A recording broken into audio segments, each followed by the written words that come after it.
英語聞き流しリスニング、英語テキストと MP3 ダウンロード、その他の物語はホームページからお聞きいただけます。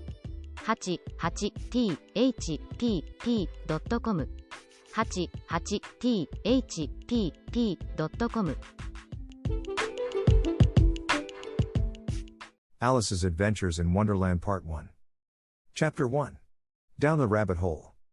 Alice was beginning to get very tired of sitting by her sister on the bank, and of having nothing to do. Once or twice she had peeped into the book her sister was reading, but it had no pictures or conversations in it, and what is the use of a book, thought Alice, without pictures or conversations?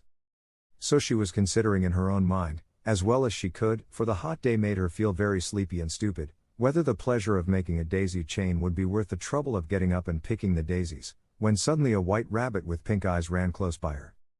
There was nothing so very remarkable in that, nor did Alice think it so very much out of the way to hear the rabbit say to itself, "Oh dear! Oh dear! I shall be late." When she thought it over afterwards, it occurred to her that she ought to have wondered at this, but at the time it all seemed quite natural. But when the rabbit actually took a watch out of its waistcoat pocket, and looked at it, and then hurried on, Alice started to her feet, for it flashed across her mind that she had never before seen a rabbit with either a waistcoat pocket, or a watch to take out of it, and burning with curiosity, she ran across the field after it, and fortunately was just in time to see it pop down a large rabbit hole under the hedge. In another moment down went Alice after it, never once considering how in the world she was to get out again. The rabbit hole went straight on like a tunnel for some way, and then dipped suddenly down, so suddenly that Alice had not a moment to think about stopping herself before she found herself falling down a very deep well. Either the well was very deep, or she fell very slowly, for she had plenty of time as she went down to look about her and to wonder what was going to happen next. First, she tried to look down and make out what she was coming to, but it was too dark to see anything. Then she looked at the sides of the well, and noticed that they were filled with cupboards and bookshelves. Here and there she saw maps and pictures hung upon pegs. She took down a jar from one of the shelves as she passed. It was labeled orange marmalade, but to her great disappointment it was empty. She did not like to drop the jar for fear of killing somebody underneath, so managed to put it into one of the cupboards as she fell past it. "Well," thought Alice to herself, "after such a fall as this, I shall think nothing of tumbling downstairs. How brave they'll all think me at home. Why, I wouldn't say anything about it, even if I fell off the top of the house." Which was very likely true. Down, down, down. Would the fall never come to an end? "I wonder how many miles I've fallen by this time?" she said aloud. "I must be getting somewhere near the center of the earth.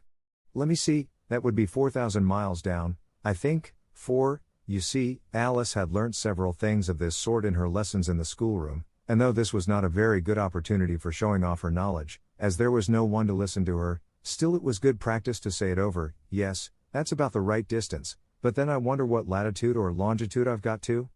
Alice had no idea what latitude was, or longitude either, but thought they were nice grand words to say. Presently she began again. "I wonder if I shall fall right through the earth. How funny it'll seem to come out among the people that walk with their heads downward.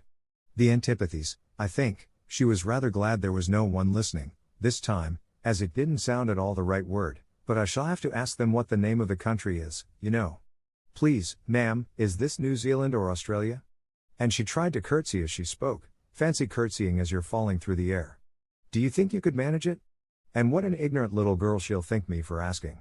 No, it'll never do to ask, perhaps I shall see it written up somewhere." Down, down, down. There was nothing else to do, so Alice soon began talking again. "Dinah'll miss me very much tonight, I should think. Dinah was the cat. I hope they'll remember her saucer of milk at tea time. Dinah, my dear. I wish you were down here with me. There are no mice in the air, I'm afraid, but you might catch a bat, and that's very like a mouse, you know. But do cats eat bats, I wonder?" And here Alice began to get rather sleepy, and went on saying to herself, in a dreamy sort of way, "Do cats eat bats? Do cats eat bats? And sometimes, do bats eat cats?" For, you see, as she couldn't answer either question, it didn't much matter which way she put it. She felt that she was dozing off, and had just begun to dream that she was walking hand in hand with Dinah, and saying to her very earnestly, "Now, Dinah, tell me the truth, did you ever eat a bat?" When suddenly, thump, thump, down she came upon a heap of sticks and dry leaves, and the fall was over. Alice was not a bit hurt, and she jumped up onto her feet in a moment. She looked up, but it was all dark overhead, Before her was another long passage, and the white rabbit was still in sight, hurrying down it. There was not a moment to be lost. Away went Alice like the wind, and was just in time to hear it say, as it turned a corner, "Oh my ears and whiskers, how late it's getting." She was close behind it when she turned the corner, but the rabbit was no longer to be seen. She found herself in a long, low hall which was lit up by a row of lamps hanging from the roof. There were doors all round the hall, but they were all locked, and when Alice had been all the way down one side and up the other, trying every door, she walked sadly down the middle, wondering how she was ever to get out again. Suddenly she came upon a little three-legged table, all made of solid glass. There was nothing on it except a tiny golden key, and Alice's first thought was that it might belong to one of the doors of the hall, but, alas! Either the locks were too large, or the key was too small, but at any rate it would not open any of them. However, on the second time round, she came upon a low curtain she had not noticed before, and behind it was a little door about 15 inches high. She tried the little golden key in the lock, and to her great delight it fitted. Alice opened the door and found that it led into a small passage, not much larger than a rat hole. She knelt down and looked along the passage into the loveliest garden you ever saw. How she longed to get out of that dark hall, and wander about among those beds of bright flowers and those cool fountains, but she could not even get her head through the doorway, and even if my head would go through, thought poor Alice, it would be of very little use without my shoulders. Oh, how I wish I could shut up like a telescope. I think I could, if I only knew how to begin. For, you see, so many out-of-the-way things had happened lately, that Alice had begun to think that very few things indeed were really impossible. There seemed to be no use in waiting by the little door, so she went back to the table, half hoping she might find another key on it, or at any rate a book of rules for shutting people up like telescopes. This time she found a little bottle on it, which certainly was not here before, said Alice, and round the neck of the bottle was a paper label, with the words "Drink Me," beautifully printed on it in large letters. It was all very well to say "Drink me," but the wise little Alice was not going to do that in a hurry. "No, I'll look first," she said, "and see whether it's marked poison or not," for she had read several nice little histories about children who had got burnt, and eaten up by wild beasts and other unpleasant things, all because they would not remember the simple rules their friends had taught them, such as, that a red-hot poker will burn you if you hold it too long, and that if you cut your finger very deeply with a knife, it usually bleeds, and she had never forgotten that, if you drink much from a bottle marked poison, it is almost certain to disagree with you, sooner or later. However, this bottle was not marked poison, so Alice ventured to taste it, and finding it very nice, it had, in fact, a sort of mixed flavor of cherry tart, custard, pineapple, roast turkey, toffee, and hot buttered toast. She very soon finished it off. "What a curious feeling," said Alice, "I must be shutting up like a telescope." And so it was indeed. She was now only 10 inches high, and her face brightened up at the thought that she was now the right size for going through the little door into that lovely garden. First, however, she waited for a few minutes to see if she was going to shrink any further. She felt a little nervous about this, for it might end, you know, said Alice to herself, in my going out altogether, like a candle. I wonder what I should be like then? And she tried to fancy what the flame of a candle is like after the candle is blown out, for she could not remember ever having seen such a thing. After a while, finding that nothing more happened, she decided on going into the garden at once, but, alas for poor Alice. When she got to the door, she found she had forgotten a little golden key, and when she went back to the table for it, she found she could not possibly reach it. She could see it quite plainly through the glass, and she tried her best to climb up one of the legs of the table, but it was too slippery, and when she had tired herself out with trying, the poor little thing sat down and cried. "Come, there's no use in crying like that," said Alice to herself, rather sharply. "I advise you to leave off this minute." She generally gave herself very good advice, though she very seldom followed it, and sometimes she scolded herself so severely as to bring tears into her eyes, and once she remembered trying to box her own ears for having cheated herself in a game of croquet she was playing against herself, for this curious child was very fond of pretending to be two people. But it's no use now, thought poor Alice, to pretend to be two people. Why, there's hardly enough of me left to make one respectable person. Soon her eye fell on a little glass box that was lying under the table. She opened it and found in it a very small cake, on which the words "Eat me" were beautifully marked in currants. "Well, I'll eat it," said Alice, "and if it makes me grow larger, I can reach the key, and if it makes me grow smaller, I can creep under the door, so either way I'll get into the garden, and I don't care which happens." She ate a little bit, and said anxiously to herself, "Which way? Which way?" holding her hand on the top of her head to feel which way it was growing, and she was quite surprised to find that she remained the same size. To be sure, This generally happens when one eats cake, but Alice had got so much into the way of expecting nothing but out of the way things to happen, that it seemed quite dull and stupid for life to go on in the common way. So she set to work, and very soon finished off the cake. Chapter 2. The Pool of Tears. Curiouser and curiouser, cried Alice. She was so much surprised, that for the moment she quite forgot how to speak good English. Now I'm opening out like the largest telescope that ever was. Goodbye, feet.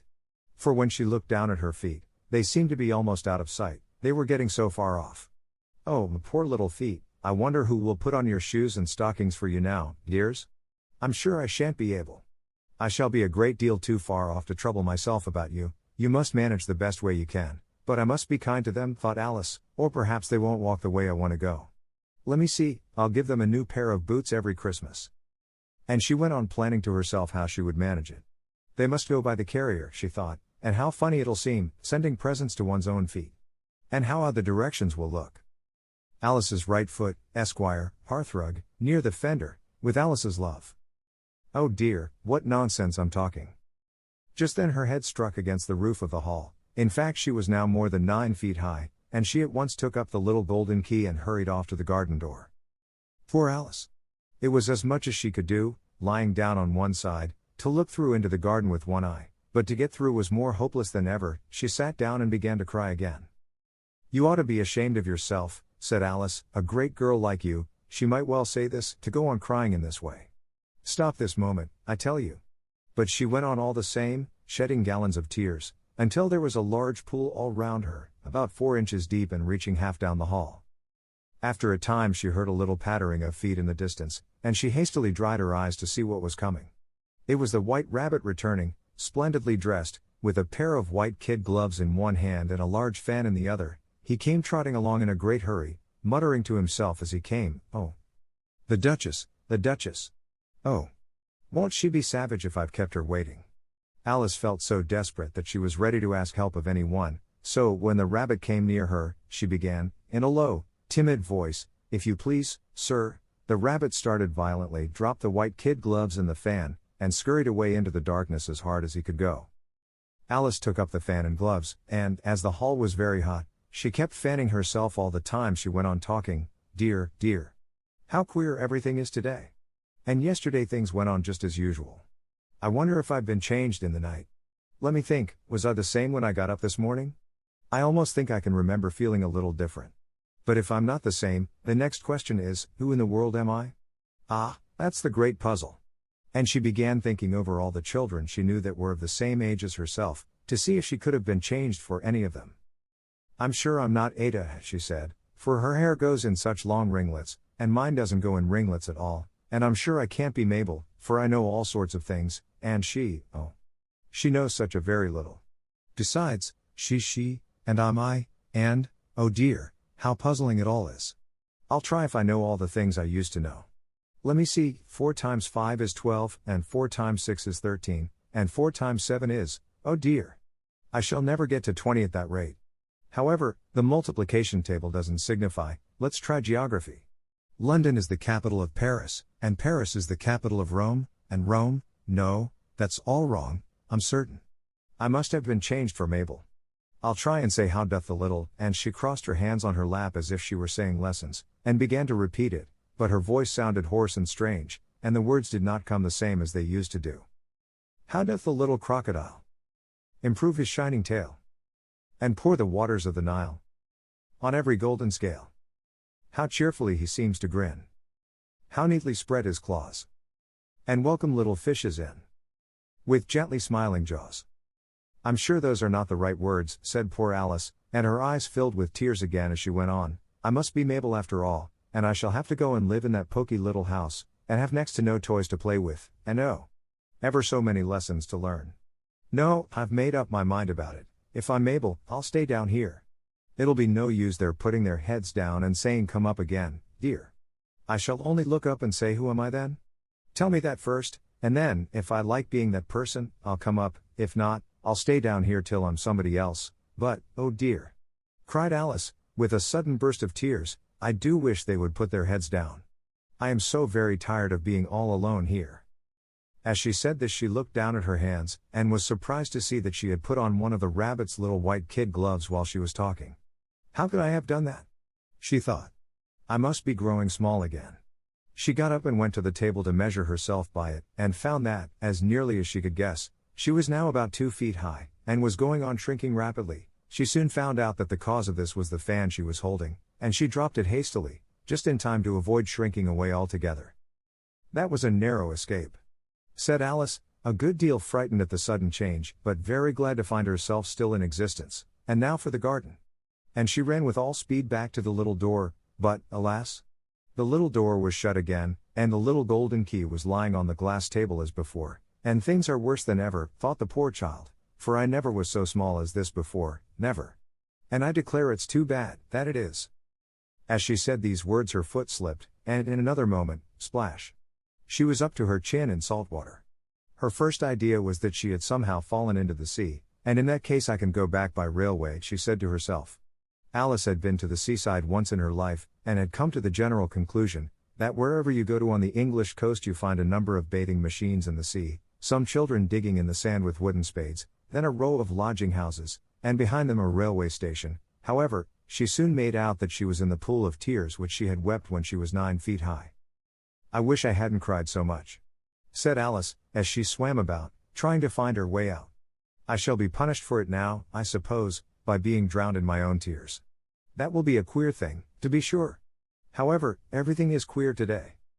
Just then she heard something splashing about in the pool a little way off, and she swam nearer to make out what it was. At first she thought it must be a walrus or hippopotamus, but then she remembered how small she was now, and she soon made out that it was only a mouse that had slipped in like herself.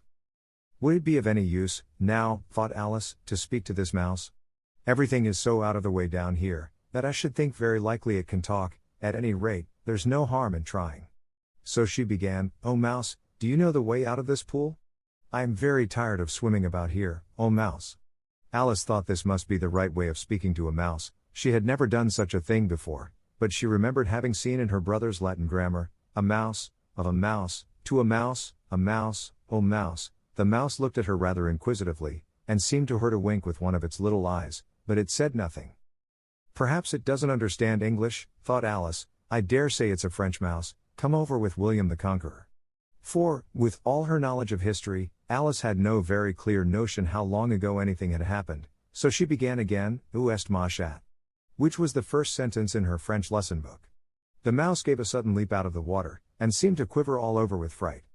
Oh, I beg your pardon, cried Alice hastily, afraid that she had hurt the poor animal's feelings. I quite forgot you didn't like cats. Not like cats, cried the mouse, in a shrill, passionate voice. Would you like cats if you were me? Well, perhaps not, said Alice in a soothing tone, don't be angry about it. And yet I wish I could show you our cat Dinah. I think you'd take a fancy to cats if you could only see her. She is such a dear quiet thing, Alice went on, half to herself, as she swam lazily about in the pool, and she sits purring so nicely by the fire, licking her paws and washing her face, and she is such a nice soft thing to nurse, and she's such a capital one for catching mice. Oh, I beg your pardon, cried Alice again, for this time the mouse was bristling all over, and she felt certain it must be really offended. We won't talk about her any more if you'd rather not. We indeed, cried the mouse, who was trembling down to the end of his tail. As if I would talk on such a subject.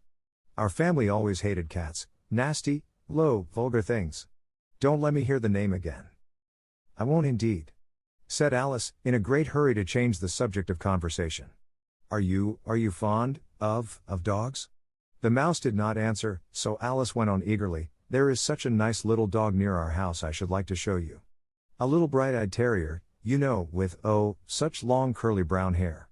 And it'll fetch things when you throw them, and it'll sit up and beg for its dinner, and all sorts of things, I can't remember half of them, and it belongs to a farmer, you know, and he says it's so useful, it's worth £100.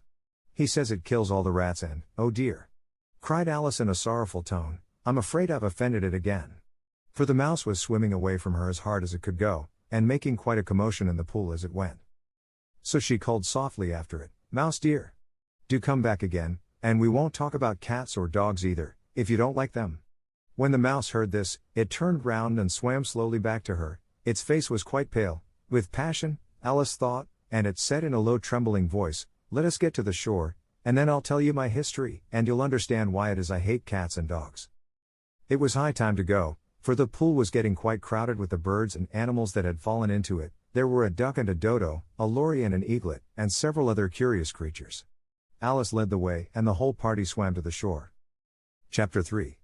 A caucus race and a longtail. They were indeed a queer-looking party that assembled on the bank, the birds with draggled feathers, the animals with their fur clinging close to them, and all dripping wet, cross, and uncomfortable.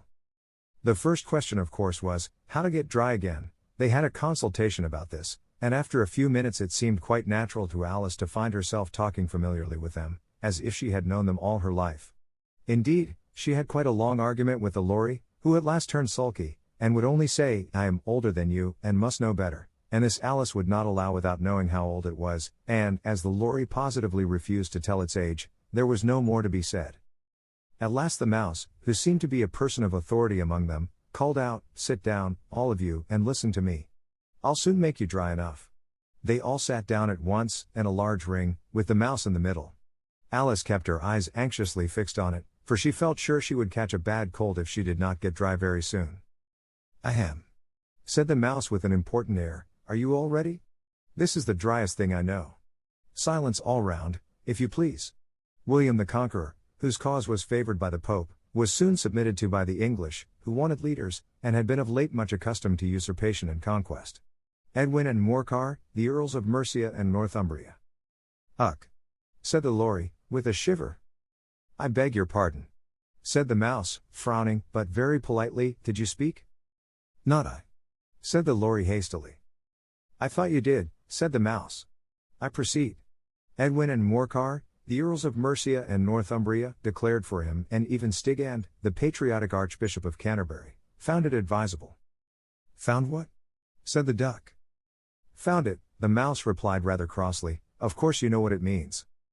I know what it means well enough. When I find a thing, said the duck, it's generally a frog or a worm. The question is, what did the Archbishop find? The mouse did not notice this question, but hurriedly went on, found it advisable to go with Edgar Atheling to meet William and offer him the crown. William's conduct at first was moderate. But the insolence of his Normans, how are you getting on now, my dear? It continued, turning to Alice as it spoke. As wet as ever, said Alice in a melancholy tone, it doesn't seem to dry me at all. In that case, said the dodo solemnly, rising to its feet, I move that the meeting adjourn, for the immediate adoption of more energetic remedies. Speak English, said the eaglet. I don't know the meaning of half those long words, and, what's more, I don't believe you do either. And the eaglet bent down its head to hide a smile. Some of the other birds tittered audibly.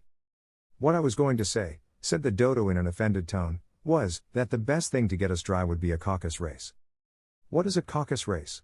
Said Alice, not that she wanted much to know, but the dodo had paused as if it thought that somebody ought to speak, and no one else seemed inclined to say anything. Why, said the dodo, the best way to explain it is to do it. And, as you might like to try the thing yourself, some winter day, I will tell you how the dodo managed it. First it marked out a racecourse, in a sort of circle, the exact shape doesn't matter, it said, and then all the party were placed along the course, here and there. There was no 1, 2, 3, and away, but they began running when they liked, and left off when they liked, so that it was not easy to know when the race was over. However, when they had been running half an hour or so, and were quite dry again, the dodo suddenly called out the race is over. And they all crowded round it, panting, and asking, but who has won? This question the dodo could not answer without a great deal of thought, and it sat for a long time with one finger pressed upon its forehead, the position in which you usually see Shakespeare, in the pictures of him, while the rest waited in silence. At last the dodo said, everybody has won, and all must have prizes. But who is to give the prizes? Quite a chorus of voices asked. Why, she, of course, said the dodo, pointing to Alice with one finger, and the whole party at once crowded round her, calling out in a confused way, prizes. Prizes. Alice had no idea what to do, and in despair she put her hand in her pocket, and pulled out a box of comfits. Luckily the salt water had not got into it, and handed them round as prizes. There was exactly 1 apiece, all round. But she must have a prize herself, you know, said the mouse. Of course, the dodo replied very gravely. What else have you got in your pocket? He went on, turning to Alice. Only a thimble, said Alice sadly. Hand it over here, said the dodo. Then they all crowded round her once more, while the dodo solemnly presented the thimble, saying, "We beg your acceptance of this elegant thimble," and, when it had finished this short speech, they all cheered. Alice thought the whole thing very absurd, but they all looked so grave that she did not dare to laugh, and, as she could not think of anything to say, she simply bowed, and took the thimble, looking as solemn as she could. The next thing was to eat the comfits. This caused some noise and confusion, as the large birds complained that they could not taste theirs, and the small ones choked and had to be patted on the back. However, it was over at last, and they sat down again in a ring, and begged the mouse to tell them something more. "You promised to tell me your history, you know," said Alice, "and why it is you hate C&D, she added in a whisper, half afraid that it would be offended again. "Mine is a long and a sad tale," said the mouse, turning to Alice, and sighing. "It is a long tale, certainly," said Alice, looking down with wonder at the mouse's tail, "but why do you call it sad?" And she kept on puzzling about it while the mouse was speaking, so that her idea of the tale was something like this. Fury said to a mouse, that he met in the house, "Let us both go to law, I will prosecute you. Come, I'll take no denial, we must have a trial, for really this morning I've nothing to do." Said the mouse to the cur, "Such a trial, dear sir, with no jury or judge, would be wasting our breath." "I'll be judge, I'll be jury," said cunning old Fury, "I'll try the whole cause, and condemn you to death." "You are not attending," said the mouse to Alice severely. "What are you thinking of?" "I beg your pardon," said Alice very humbly, "you had got to the fifth bend, I think?" "I had not," cried the mouse, sharply and very angrily. "A nut," said Alice, always ready to make herself useful, and looking anxiously about her. "Oh, do let me help to undo it." "I shall do nothing of the sort," said the mouse, getting up and walking away. "You insult me by talking such nonsense." "I didn't mean it," pleaded poor Alice. "But you're so easily offended, you know." The mouse only growled in reply. "Please come back and finish your story." Alice called after it, and the others all joined in chorus, "Yes, please do." But the mouse only shook its head impatiently, and walked a little quicker. "What a pity it wouldn't stay," sighed the lory, as soon as it was quite out of sight, and an old crab took the opportunity of saying to her daughter, "Ah, my dear, let this be a lesson to you never to lose your temper." "Hold your tongue, ma," said the young crab, a little snappishly. "You're enough to try the patience of an oyster." "I wish I had our Dinah here, I know I do," said Alice aloud, addressing nobody in particular. "She'd soon fetch it back." "And who is Dinah, if I might venture to ask the question?" said the lory. Alice replied eagerly, for she was always ready to talk about her pet. "Dinah's our cat. And she's such a capital one for catching mice you can't think. And oh, I wish you could see her after the birds. Why, she'll eat a little bird as soon as look at it." This speech caused a remarkable sensation among the party. Some of the birds hurried off at once. One old magpie began wrapping itself up very carefully, remarking, "I really must be getting home, the night air doesn't suit my throat." And a canary called out in a trembling voice to its children, "Come away, my dears. It's high time you were all in bed." On various pretexts they all moved off, and Alice was soon left alone. "I wish I hadn't mentioned Dinah," she said to herself in a melancholy tone. "Nobody seems to like her, down here, and I'm sure she's the best cat in the world. Oh, my dear Dinah! I wonder if I shall ever see you any more." And here poor Alice began to cry again, for she felt very lonely and low-spirited. In a little while, however, she again heard a little pattering of footsteps in the distance, and she looked up eagerly, half hoping that the mouse had changed his mind, and was coming back to finish his story. Chapter 4. The Rabbit Sends in a Little Bill. It was the White Rabbit, trotting slowly back again, and looking anxiously about as it went, as if it had lost something, and she heard it muttering to itself, "The Duchess. The Duchess. Oh my dear paws. Oh my fur and whiskers. She'll get me executed, as sure as ferrets are ferrets. Where can I have dropped them, I wonder?" Alice guessed in a moment that it was looking for the fan and the pair of white kid gloves, and she very good-naturedly began hunting about for them, but they were nowhere to be seen. Everything seemed to have changed since her swim in the pool, and the great hall, with the glass table and the little door, had vanished completely.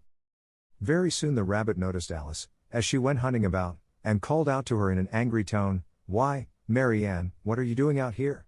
Run home this moment, and fetch me a pair of gloves and a fan. Quick, now!" And Alice was so much frightened that she ran off at once in the direction it pointed to, without trying to explain the mistake it had made. "He took me for his housemaid," she said to herself as she ran. How surprised he'll be when he finds out who I am. But I'd better take him his fan and gloves, that is, if I can find them. As she said this, she came upon a neat little house, on the door of which was a bright brass plate with the name W. Rabbit engraved upon it. She went in without knocking, and hurried upstairs, in great fear lest she should meet the real Marianne, and be turned out of the house before she had found the fan and gloves. How queer it seems, Alice said to herself, to be going messages for a rabbit. I suppose Dinah'll be sending me on messages next. And she began fancying the sort of thing that would happen. Miss Alice. Come here directly, and get ready for your walk. Coming in a minute, nurse. But I've got to see that the mouse doesn't get out. Only I don't think, Alice went on, that they'd let Dinah stop in the house if it began ordering people about like that. By this time she had found her way into a tidy little room with a table in the window, and on it, as she had hoped, a fan and 2 or 3 pairs of tiny white kid gloves. She took up the fan and a pair of the gloves, and was just going to leave the room, when her eye fell upon a little bottle that stood near the looking-glass. There was no label this time with the words "Drink me," but nevertheless she uncorked it and put it to her lips. I know something interesting is sure to happen, she said to herself, whenever I eat or drink anything, so I'll just see what this bottle does. I do hope it'll make me grow large again, for really I'm quite tired of being such a tiny little thing. It did so indeed, and much sooner than she had expected. Before she had drunk half the bottle, she found her head pressing against the ceiling, and had to stoop to save her neck from being broken. She hastily put down the bottle, saying to herself, that's quite enough, I hope I shan't grow any more, as it is, I can't get out at the door, I do wish I hadn't drunk quite so much. Alas! It was too late to wish that. She went on growing, and very soon had to kneel down on the floor. In another minute there was not even room for this, and she tried the effect of lying down with one elbow against the door, and the other arm curled round her head. Still she went on growing, and, as a last resource, she put one arm out of the window, and one foot up the chimney, and said to herself, now I can do no more, whatever happens. What will become of me? Luckily for Alice, the little magic bottle had now had its full effect, and she grew no larger. Still it was very uncomfortable, and, as there seemed to be no sort of chance of her ever getting out of the room again, no wonder she felt unhappy. It was much pleasanter at home, thought poor Alice, when one wasn't always growing larger and smaller, and being ordered about by mice and rabbits. I almost wish I hadn't gone down that rabbit hole, and yet, it's rather curious, you know, this sort of life. I do wonder what can have happened to me. When I used to read fairy tales, I fancied that kind of thing never happened, and now here I am in the middle of one. There ought to be a book written about me, that there ought. And when I grow up, I'll write one, but I'm grown up now, she added in a sorrowful tone. At least there's no room to grow up any more here. But then, thought Alice, shall I never get any older than I am now? That'll be a comfort, one way, never to be an old woman, but then, always to have lessons to learn. Oh, I shouldn't like that. Oh, you foolish Alice. She answered herself. How can you learn lessons in here? Why, there's hardly room for you, and no room at all for any lesson books. And so she went on, taking first one side and then the other, and making quite a conversation of it altogether, but after a few minutes she heard a voice outside, and stopped to listen. Marianne. Marianne. Said the voice. Fetch me my gloves this moment. Then came a little pattering of feet on the stairs. Alice knew it was the rabbit coming to look for her, and she trembled till she shook the house, quite forgetting that she was now about 1,000 times as large as the rabbit, and had no reason to be afraid of it. Presently the rabbit came up to the door, and tried to open it, but, as the door opened inwards, and Alice's elbow was pressed hard against it, that attempt proved a failure. Alice heard it say to itself, then I'll go round and get in at the window. That you won't, thought Alice, and, after waiting till she fancied she heard the rabbit just under the window, she suddenly spread out her hand, and made a snatch in the air. She did not get hold of anything, but she heard a little shriek and a fall, and a crash of broken glass, from which she concluded that it was just possible it had fallen into a cucumber frame, or something of the sort. Next came an angry voice, the rabbit's, Pat. Pat. Where are you? And then a voice she had never heard before, sure then I'm here. Digging for apples, Your Honor. Digging for apples, indeed. Said the rabbit angrily. Here. Come and help me out of this. Sounds of more broken glass. Now tell me, Pat, what's that in the window? Sure, it's an arm, Your Honor. He pronounced it arum. An arm, you goose. Whoever saw one that size? Why, it fills the whole window. Sure, it does, Your Honor, but it's an arm for all that. Well, it's got no business there, At any rate, go and take it away. There was a long silence after this, and Alice could only hear whispers now and then, such as, "Sure, I don't like it, Your Honor, at all, at all. Do as I tell you, you coward." And at last she spread out her hand again, and made another snatch in the air. This time there were 2 little shrieks, and more sounds of broken glass. What a number of cucumber frames there must be, thought Alice. I wonder what they'll do next. As for pulling me out of the window, I only wish they could. I'm sure I don't want to stay in here any longer. She waited for some time without hearing anything more. At last came a rumbling of little cartwheels, and the sound of a good many voices all talking together. She made out the words, "Where's the other ladder? Why, I hadn't to bring but one. Bill's got the other, Bill. Fetch it here, lad. Here, put 'em up at this corner. No, tie 'em together first. They don't reach half high enough yet. Oh, they'll do well enough. Don't be particular. Here, Bill. Catch hold of this rope. Will the roof bear? Mind that loose slate. Oh, it's coming down. Heads below." A loud crash. Now, who did that? It was Bill, I fancy. Who's to go down the chimney? Nay, I shan't. You do it. That I won't, then. Bill's to go down. Here, Bill. The master says you're to go down the chimney. Oh. So Bill's got to come down the chimney, has he? Said Alice to herself. Shy, they seem to put everything upon Bill. I wouldn't be in Bill's place for a good deal. This fireplace is narrow, to be sure, but I think I can kick a little. She drew her foot as far down the chimney as she could, and waited till she heard a little animal, she couldn't guess of what sort it was, scratching and scrambling about in the chimney close above her. Then, saying to herself, "This is Bill," she gave one sharp kick, and waited to see what would happen next. The first thing she heard was a general chorus of "There goes Bill." Then the rabbit's voice along, "Catch him, you by the hedge." Then silence, and then another confusion of voices, "Hold up his head, brandy now, don't choke him, how was it, old fellow? What happened to you? Tell us all about it." Last came a little feeble, squeaking voice, "That's Bill," thought Alice. "Well, I hardly know, no more, thank ye, I'm better now, but I'm a deal too flustered to tell you. All I know is, something comes at me like a jack-in-the-box, and up I goes like a skyrocket." "So you did, old fellow," said the others. "We must burn the house down," said the rabbit's voice, and Alice called out as loud as she could, "If you do, I'll set dynamite you." There was a dead silence instantly, and Alice thought to herself, "I wonder what they will do next. If they had any sense, they'd take the roof off." After a minute or two, they began moving about again, and Alice heard the rabbit say, "A barrowful will do, to begin with." A barrowful of what?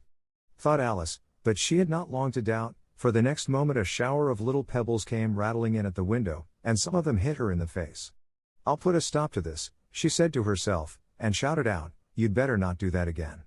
Which produced another dead silence. Alice noticed with some surprise that the pebbles were all turning into little cakes as they lay on the floor, and a bright idea came into her head. "If I eat one of these cakes," she thought, "it's sure to make some change in my size, and as it can't possibly make me larger, it must make me smaller, I suppose." So she swallowed one of the cakes, and was delighted to find that she began shrinking directly. As soon as she was small enough to get through the door, she ran out of the house, and found quite a crowd of little animals and birds waiting outside. The poor little lizard, Bill, was in the middle, being held up by 2 guinea pigs, who were giving it something out of a bottle. They all made a rush at Alice the moment she appeared, but she ran off as hard as she could, and soon found herself safe in a thick wood. "The first thing I've got to do," said Alice to herself, as she wandered about in the wood, "is to grow to my right size again, and the second thing is to find my way into that lovely garden. I think that will be the best plan." It sounded an excellent plan, no doubt, and very neatly and simply arranged. The only difficulty was, that she had not the smallest idea how to set about it, and while she was peering about anxiously among the trees, a little sharp bark just over her head made her look up in a great hurry. An enormous puppy was looking down at her with large round eyes, and feebly stretching out one paw, trying to touch her. "Poor little thing," said Alice, in a coaxing tone, and she tried hard to whistle to it, but she was terribly frightened all the time at the thought that it might be hungry, in which case it would be very likely to eat her up in spite of all her coaxing. Hardly knowing what she did, she picked up a little bit of stick and held it out to the puppy, whereupon the puppy jumped into the air off all its feet at once, with a yelp of delight, and rushed at the stick and made believe to worry it. Then Alice dodged behind a great thistle, to keep herself from being run over, and the moment she appeared on the other side, the puppy made another rush at the stick, and tumbled head over heels in its hurry to get hold of it. Then Alice, thinking it was very like having a game of play with a cart horse, and expecting every moment to be trampled under its feet, ran round the thistle again. Then the puppy began a series of short charges at the stick, running a very little way forwards each time and a long way back, and barking hoarsely all the while, till at last it sat down a good way off, panting, with its tongue hanging out of its mouth, and its great eyes half shut. This seemed to Alice a good opportunity for making her escape, so she set off at once, and ran till she was quite tired and out of breath, and till the puppy's bark sounded quite faint in the distance. "And yet what a dear little puppy it was," said Alice, as she leant against a buttercup to rest herself, and fanned herself with one of the leaves. "I should have liked teaching it tricks very much, if I'd only been the right size to do it. Oh dear! I'd nearly forgotten that I've got to grow up again. Let me see, how is it to be managed? I suppose I ought to eat or drink something or other, but the great question is, what?" The great question certainly was, what? Alice looked all round her at the flowers and the blades of grass, but she did not see anything that looked like the right thing to eat or drink under the circumstances. There was a large mushroom growing near her, about the same height as herself, and when she had looked under it, and on both sides of it, and behind it, it occurred to her that she might as well look and see what was on the top of it. She stretched herself up on tiptoe, and peeped over the edge of the mushroom, and her eyes immediately met those of a large blue caterpillar, that was sitting on the top with its arms folded, quietly smoking a long hookah, and taking not the smallest notice of her or of anything else. 英語聞き流しリスニング、英語テキストと MP3 ダウンロード、その他の物語はホームページからお聞きいただけます。88thpp.com 88thpp.com